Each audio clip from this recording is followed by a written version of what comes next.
Bonjour chers frères et sœurs de l'église de l'I-Jésus, nous sommes aujourd'hui le lundi 15 mars 2021 et nous allons débuter la méditation du chapitre 11 de l'évangile de Jean. Dans le chapitre précédent, Jésus parle des œuvres du Père et il dit à ses interlocuteurs, même si vous ne voulez pas croire, regardez les œuvres du Père que j'accomplis et voyez que je suis l'envoyé de Dieu. Et au chapitre 11, Jésus va accomplir une œuvre qui va démontrer de manière encore plus éclatante qu'il est véritablement le Fils de Dieu qui amène la vie. Quel est le contexte de ce passage? Marthe et Marie, deux sœurs, vivaient avec leur frère Lazare et celui-ci est tombé malade. Et elles envoient quelqu'un pour annoncer la nouvelle à Jésus en disant « Jésus, ton ami Lazare est malade ». Déjà, nous voyons l'intimité qui existe entre Jésus et Lazare, mais au verset 5, le texte nous dit aussi que Jésus était très attaché à Marthe, à sa sœur et à Lazare.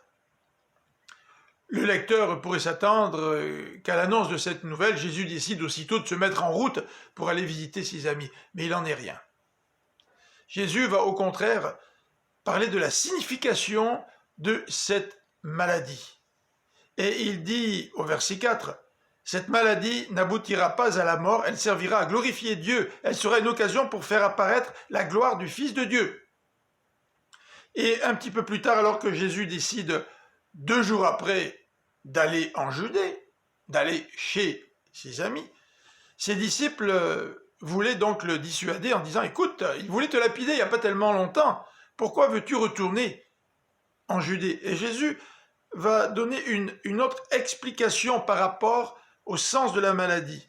Il leur dit, au verset 14, « Lazare est mort, et je suis heureux à cause de vous, de n'avoir pas été là-bas en ce moment-là, car cela contribuera à votre foi. » Oui, l'épreuve peut contribuer à notre foi, et l'épreuve peut révéler la gloire de Dieu.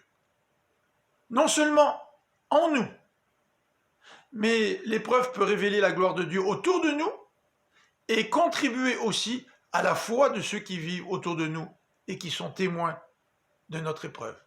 Que le Seigneur vous bénisse et je vous donne rendez-vous demain.